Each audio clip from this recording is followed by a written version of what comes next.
Alleen, ja, het is natuurlijk, zijn natuurlijk dingen waar je over na moet denken. En hij zei hem ook van, als hij een keuze gaat maken, gaat hij het me laten weten. Dus ik probeer nog stiekem een beetje op hem in te praten natuurlijk.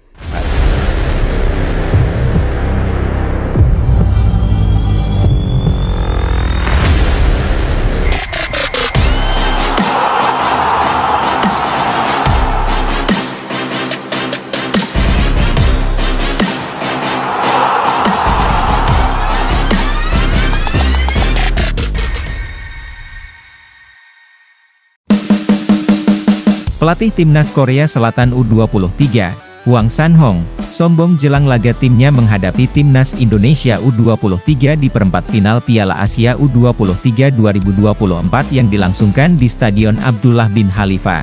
Jumat 26 April 2024 pukul 00.30 waktu Indonesia Barat. Hwang San-hong mengatakan Timnas Indonesia U23 paham betul bahwa Timnas Korea Selatan U23 merupakan tim super kuat. Track record dan performa brilian Timnas Korea Selatan U23 di Piala Asia U23 2024 menjadi tolok ukurnya. Dalam 5 penampilan awal di Piala Asia U23, skuad Tagup Warriors julukan Timnas Korea Selatan U23 4 kali lolos ke semifinal. Bahkan pada 2020, mereka keluar sebagai juara Piala Asia U23. Di Piala Asia U23 2024, Timnas Korea Selatan U23 juga tampil brilian. Bersama Timnas Uzbekistan U23, Timnas Korea Selatan U23 menjadi dua negara yang menyapu bersih 3 laga fase grup dengan kemenangan. Hwang San-hong juga menegaskan Lee Yang-jun dan kawan-kawan dalam kepercayaan diri tinggi. Sebab, mereka baru saja menumbangkan tim kuat Timnas Jepang U23 dengan skor 1-0 di matchday pamungkas grup B Piala Asia U23 2024. Atmosfer tim sedang bagus-bagusnya karena kami baru saja mengalahkan Jepang. Indonesia juga paham bahwa kami merupakan tim kuat. Kami harus tampil mempersiapkan semuanya sebaik mungkin, kata Hwang San-hong. Pemain Fortuna Sittard Ragnar Oratmangoen, membocorkan update naturalisasi Ula Romeni untuk memperkuat Timnas Indonesia asuhan Shin Tae-yong. Ragnar Oratmangoen mengaku sering berdiskusi dengan Ula Romeni soal Timnas Indonesia. Dalam pengakuan Ragnar Oratmangoen, Ula Romeni mengaku masih pikir-pikir untuk dinaturalisasi menjadi warga negara Indonesia WNI.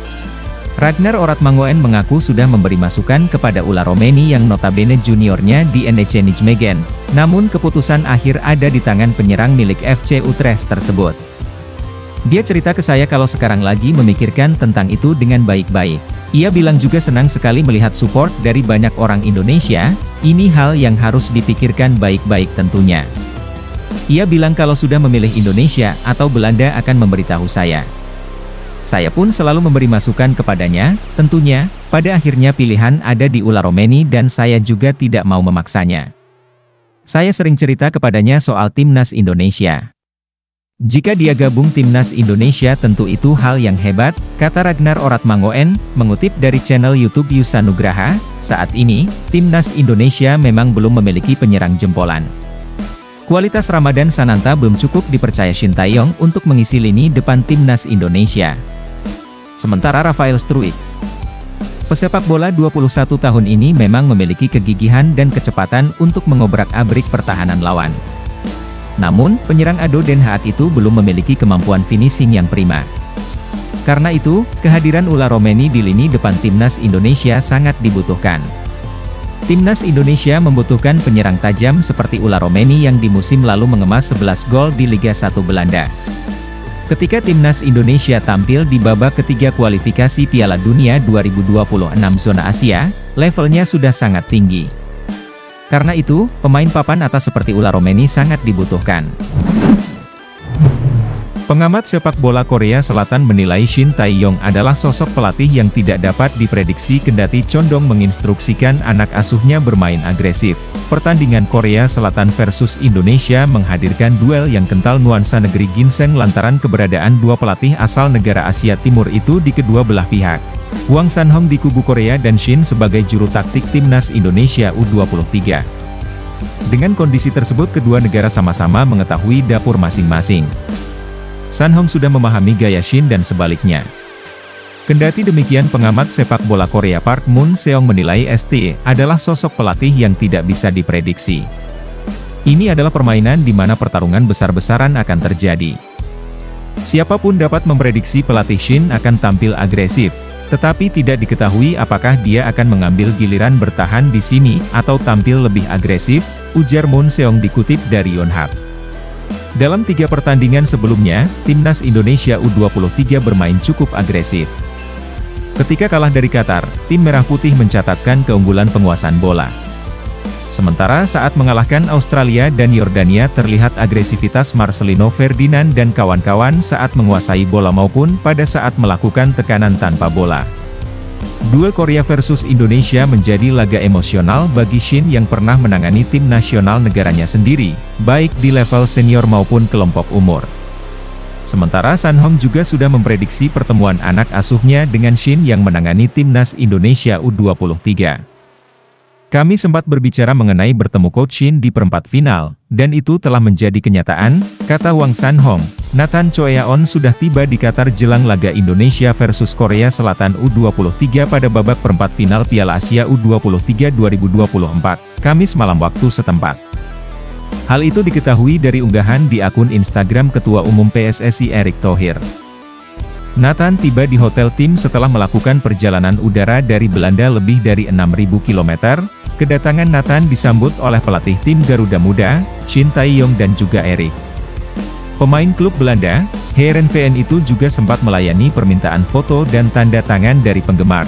Selamat datang kembali di Qatar. Nathan, kita kembali berjuang membawa Merah Putih terbang lebih tinggi. Berikan yang terbaik untuk lambang Garuda di dada, tulis Erick Thohir. Kehadiran Nathan jelas membuat ST bisa bernapas lega.